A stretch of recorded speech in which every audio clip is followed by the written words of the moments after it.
ओम शांति। अव्यक्त महावाक्य है 27/5/74 की। विश्व कल्याण के निमित्त बनी आत्माओं के वचन भी सदा कल्याणकारी। विश्व कल्याण के निमित्त बनी आत्माओं के वचन भी सदा कल्याणकारी। अपने मधुर महावाक्यों द्वारा आत्माओं को महान बनाकर विश्व परिवर्तन करने वाले, आत्माओं की कर्म कहानी को जानने वाले तथा रहमदिल विश्व पिता शिव बाबा बोले, आवाज़ में आने और आवाज़ से परे होने में कितना अंतर है। क्या इसके सभी अनुभवी बन चुके हो? माइक में कुछ आवाज़ क्लियर नहीं था। देखो, आवाज़ अगर यथार्थ नहीं है तो अच्छा नहीं लगता है ना। यंत्र में ज़रा भी खिटखिट है तो ऐसी आवाज़ पसंद नहीं करते हो ना। ऐसे ही आपका यह यंत्र मुख भी माइक है। इस मुख द्वारा भी जब कभी यथार्थ व युक्ति युक्त बोल नहीं निकलते हैं तो उसी समय सबको यह अनुभव होगा, या उस समय आपको मालूम नहीं पड़ता है क्या? बाबा कह रहे हैं कि उसी समय सबको क्या अनुभव होगा, या उस समय आपको मालूम नहीं पड़ता है क्या? जब स्थूल यंत्र का आवाज़ भी पसंद नहीं करते हो तो नेचुरल मुख द्वारा निकला हुआ बोल व आवाज़ स्वयं को भी और सर्व को भी ऐसे अनुभव होना चाहिए। अगर यह महसूस करे तो इस घड़ी से क्या परिवर्तन हो जाएगा, क्या जानते हो? इस घड़ी से सदा काल के लिए व्यर्थ बोल, विस्तार करने के बोल, समय व्यर्थ करने के बोल और अपनी कमजोरियों द्वारा अन्य आत्माओं के संग दोष में लाने वाले बोल सब समाप्त हो जाएंगे, है ना। तो बाबा क्या बोलते हैं? बाबा बोलते कि अगर यह महसूस करो तो इस घड़ी में क्या परिवर्तन हो जाएगा, क्या जानते हो? इस घड़ी में सदा काल के लिए व्यर्थ बोल, विस्तार करने के बोल, समय व्यर्थ करने के बोल और अपनी कमजोरियों द्वारा अन्य आत्माओं को संग दोष में लाने वाले बोल सब समाप्त हो जाएंगे। महान आत्माओं के हर बोल को महावाक्य कहा जाता है। महान आत्माओं के हर बोल को महावाक्य कहा जाता है। महावाक्य अर्थात महान बनने के महावाक्य। महावाक्य विस्तार के नहीं होते। जैसे वृक्ष के अंदर बीज महान है और उसका विस्तार नहीं होता है, लेकिन उसमें सारा सार होता है। ऐसे ही महावाक्य में विस्तार नहीं होता किंतु उसमें सार होता है। क्या ऐसे सार युक्त, युक्ति युक्त, योग युक्त, शक्ति युक्त, स्नेह युक्त, सम्मान युक्त और स्मृति युक्त बोल बोलते हो? तो बाबा पूछते हैं कि क्या ऐसे सार युक्त, युक्ति युक्त, योग युक्त, शक्ति युक्त, स्नेह युक्त, सम्मान युक्त और स्मृति युक्त बोल बोलते हो? जैसे आजकल की दुनिया में जो विनाशी पद धारण करने वाली विशेष आत्माएं हैं, वह भी अपने हर बोल को चेक कर फिर ही बोलती है कि कहीं मेरे द्वारा ऐसा कोई बोल, एक बोल भी ना निकले जो द्वेष में व साथियों के संघर्ष का आधार बने। तो बाबा क्या कहते कि जैसे आजकल की दुनिया में जो विनाशी पद धारण करने वाली विशेष आत्माएं हैं, वह भी अपने हर बोल को चेक कर फिर ही बोलती हैं कि कहीं मेरे द्वारा ऐसा कोई एक बोल भी ना निकले कि जो देश व साथियों में संघर्ष का आधार बने। ऐसे ही विश्व कल्याण करने के श्रेष्ठ कार्य में निमित्त बनी आप श्रेष्ठ आत्माएं हो।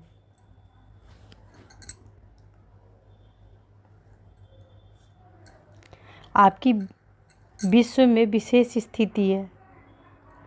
आपको यह भी चेक करना है कि मेरे द्वारा जो भी बोल निकलते, क्या वह सर्व के, वह स्वयं के प्रति कल्याणकारी है।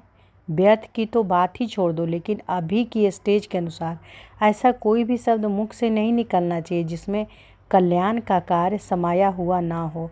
पहले भी सुनाया था कि आप विशेष आत्माओं के हर बोल के महत्व का यादगार अब तक भी भक्ति मार्ग में चलता आ रहा है, वह कौन सा है? आपके हर बोल के महत्व का यादगार भक्ति मार्ग में कौन सा है? बाबा पूछते हैं। गीत तो ज्ञान का यादगार है, प्रैक्टिकल लाइफ में वह महत्व वर्णन करते हैं। गीता तो बाबा क्या करे, गीता तो ज्ञान का यादगार है, प्रैक्टिकल लाइफ में वह महत्व वर्णन करते हो। देखो, आजकल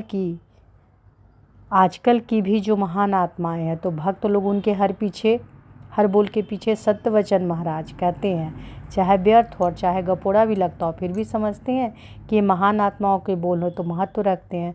सत्यवचन महाराज का यह यादगार कब से आरंभ हुआ? बाबा पूछते हैं। पहले यथार्थ प्रैक्टिकल में चलता है, फिर भक्ति मार्ग में सिर्फ यह यादगार रह जाता है, यथार्थ नहीं होता है। तो जब भक्ति मार्ग में भी हर बोल का महत्व इतना अभी तक भी है, जो अंतिम घड़ी तक भी देख व सुन रहे हो, तो ऐसे महत्व वाले बोल जिसमें सत्यता तथा विश्व कल्याण हो, क्या ऐसे हर बोल निकलते हैं? दिन प्रतिदिन नंबरवार पुरुषार्थ अनुसार जो महारथी और महावीर बन रहे हैं, उन्हीं के मुख से निकलने वाले हर बोल सत्य हो जाएंगे। अभी नहीं होते हैं, क्योंकि अभी तक व्यर्थ और साधारण बोल ज़्यादा निकलते हैं। तो बाबा क्या बोले कि भक्ति मार्ग में क्या चलता आ रहा है, यादगार है ना। बाबा क्या बोलते हैं, पहले भी सुनाया था कि आप विशेष आत्माओं के बोल हर महत्व का बोल के महत्व का यादगार है। तो वो महत्व का कौन सा यादगार है? सत्यवचन महाराज, है ना। सत्यवचन महाराज जो है ये शब्द।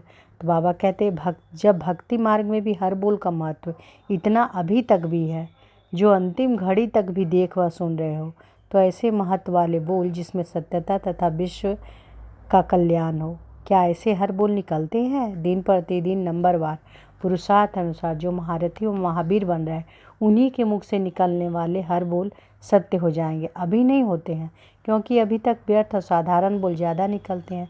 जैसे कोई लेख या आर्टिकल लिखते हैं अथवा किसी पत्र पत्रिकाओं में प्रकाशित करवाते हैं, तो लिखने वाले बाद में फिर से चेक करते हैं कि जो लिखा गया वह ठीक व प्रभावशाली है, जो लक्ष्य व टॉपिक है क्या उसी के अनुसार है। ऐसे आप भी अमृत बेले से लेकर, बाबा क्या कहते कि ऐसे आप भी अमृत बेले से लेकर रात्रि तक प्रैक्टिकल मन, वाणी, कर्म, इन तीनों का एक लेख या लेखा लिखते हो, अर्थात ड्रामा में कर्म द्वारा नूनते हो। रात को अपनी हर रोज़ प्रैक्टिकल नून में लेखनी व चेक करो कि कितनी समर्थ अथवा प्रभावशाली रही और कितनी व्यर्थ रही। क्या ऐसी चेकिंग करते हो? बाबा पूछते हैं, क्या ऐसी चेकिंग करते हो? बाप दादा के पास हर बच्चे की हर घड़ी की तीनों रूप में, बाप दादा के पास हर एक बच्चे की हर घड़ी की तीनों रूप के अर्थात मनसा वाचा कर्मणा की हुई प्रैक्टिकल नूंद में इमर्ज होती है, जिससे रिजल्ट क्या दिखाई देती है? अब तक 75% बच्चों की आधी रिजल्ट व्यर्थ बोल व साधारण बोल में दिखाई देती है। इस हिसाब से अगर अभी भी सत्यवचन महाराज हो जाए, तो कई आत्माओं के पुरुषार्थ को हल्का करने के व पुरुषार्थ को साधारण बनाने के निमित्त बन जाओ। इसलिए अब यह वरदान रामानुसार सबको प्राप्त नहीं है। बहुत थोड़ी आत्माएं हैं, उनको भी बहुत थोड़ा सा अर्थात 25% ऐसा श्रेष्ठ वरदान प्राप्त होना प्रारंभ हुआ है। इसलिए अपनी जिम्मेवारी समझ व महत्व समझ हर बोल पर इतना अटेंशन रखो। आप लोग साधारण रीति में बोलेंगे, लेकिन आप महान आत्माओं के बोल सत्य होने के कारण कई आत्माओं का अकल्याण हो जाता है ना। तो बाबा क्या बोल रहे हैं, कितनी बड़ी जिम्मेवारी है कि आप लोग साधारण रीति से बोलेंगे, लेकिन आप महान आत्माओं के बोल सत्य होने के कारण कई आत्माओं का अकल्याण हो जाता है। इसलिए भक्ति में भी वरदान के साथ साथ आपका भी गायन है। आप देते नहीं है, लेकिन ऐसी व्यर्थ चलन व बाबा कह रहे हैं आप देते नहीं है, लेकिन ऐसी व्यर्थ चलन व व्यर्थ बोल कल्याण के निमित्त ऑटोमेटिकली बन जाते हैं। अर्थात सुनने वाली व देखने वाली साधारण आत्मा आपके बोल और कर्म द्वारा गिरती कला के अर्थात पुरुषार्थहीन की स्थिति में चली जाती है। इसी प्रकार वह आप द्वारा श्रापित हो जाती है।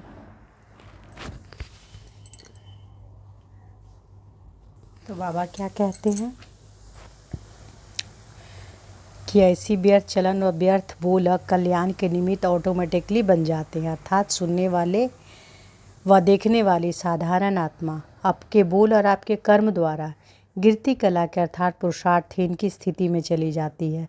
इस प्रकार वह आप द्वारा श्रापित हो जाती है। विश्व के कल्याण के निमित्त अगर आत्माएं ना चाहते हुए व ना सोचते हुए साधारण रीति में किसी आत्मा के प्रति श्रापित करने के कार्य के में निमित्त बन जाती है, तो उसको क्या कहेंगे? वरदानी कहेंगे क्या? तो इतना अटेंशन और महीन चेकिंग वर्तमान समय बहुत आवश्यक है, क्योंकि अभी आप लोगों को का श्रेष्ठ जीवन विश्व के सेवा के प्रति है ना। तो बाबा क्या कहते हैं कि अभी आप लोगों का श्रेष्ठ जीवन विश्व की सेवा के प्रति है। अभी तक स्वयं के सेवा के प्रति व स्वयं के परिवर्तन के प्रति व स्वयं के संस्कार और स्वभाव के वश अपने आप को ही बनाने और बिगाड़ने के प्रति हो, तो अभी वह समय बीत गया। अब हर सांस, हर संकल्प, हर सेकंड, हर कर्म, सर्व शक्तियाँ, सर्व ईश्वरीय संस्कार, श्रेष्ठ स्वभाव और सर्व प्राप्त हुए खजाने विश्व के सेवा के प्रति है। अगर अभी तक भी स्वयं के प्रति लगाते हो तो फिर प्रारब्ध क्या मिलेगी? मास्टर रचयिता बनेंगे या रचना? बाबा पूछते हैं क्या बनेंगे?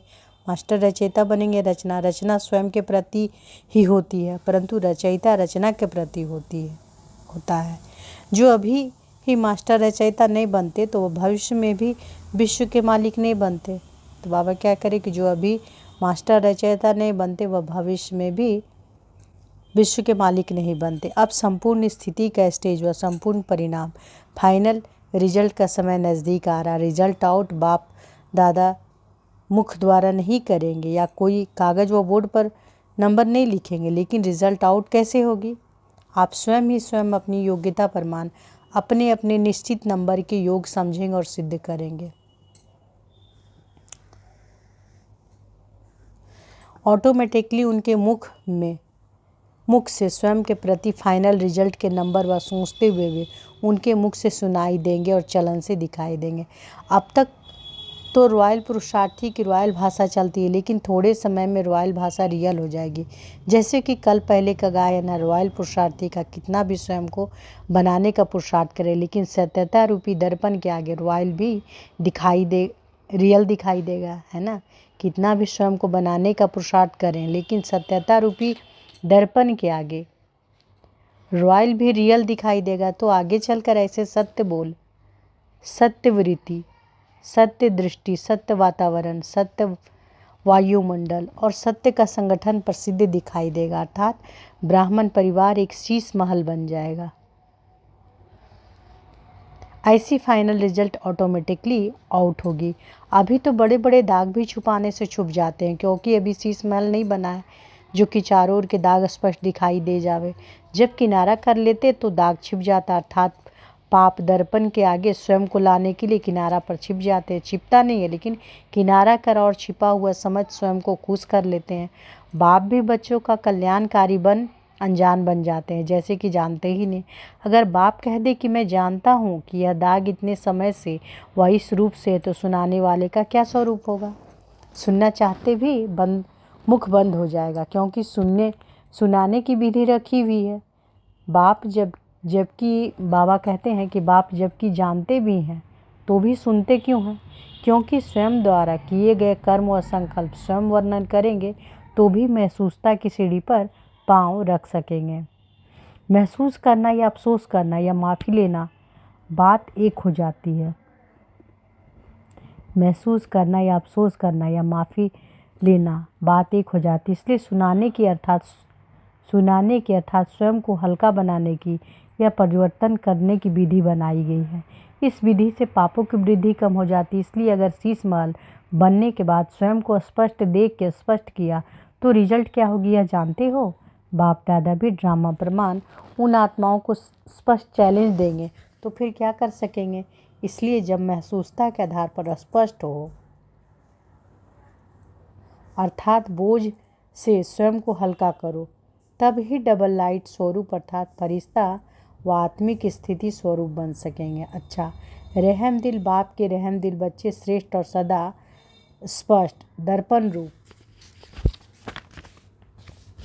दिव्य मूर्त, ज्ञान मूर्त, सदा हर्षित मूर्त, सर्व आकर्षण से दूर रूहानी आकर्षण मूर्त, दिव्य गुण मूर्त, सर्व आत्माओं के कल्याणकारी कल्याण के आधार मूर्त, ऐसे महान आत्माएं और सर्विसेबुल आत्माओं को बाप दादा का याद प्यार और गुड नाइट, नमस्ते। तो मुरली का सार क्या है? पहला कि महान आत्माओं के हर बोल को महावाक्य कहा जाता। महावाक्य अर्थात महान बनाने का महावाक्य। ऐसे महावाक्यों को विस्तार ना होकर सार होता है। दूसरा, संगम युग में आप ब्राह्मणों के बोल के महत्व का यादगार भक्ति मार्ग में सत्यवचन महाराज के रूप में अभी तक चला आ रहा है ना। संगम युग में आप ब्राह्मणों के बोल के महत्व का यादगार भक्ति मार्ग में सत्य वचन महाराज के रूप में अभी तक चला आ रहा है। तीसरा, आप लोग अमृत वेले से लेकर रात्रि तक प्रैक्टिकल मन वाणी व कर्म 3 का एक लेख या लेखा लिखते हो। रात्रि को रोज अपनी प्रैक्टिकल नूंद व लेखनी को चेक करो कि यह कितनी समर्थ रही और कितनी व्यर्थ रही। अच्छा, ओम शांति।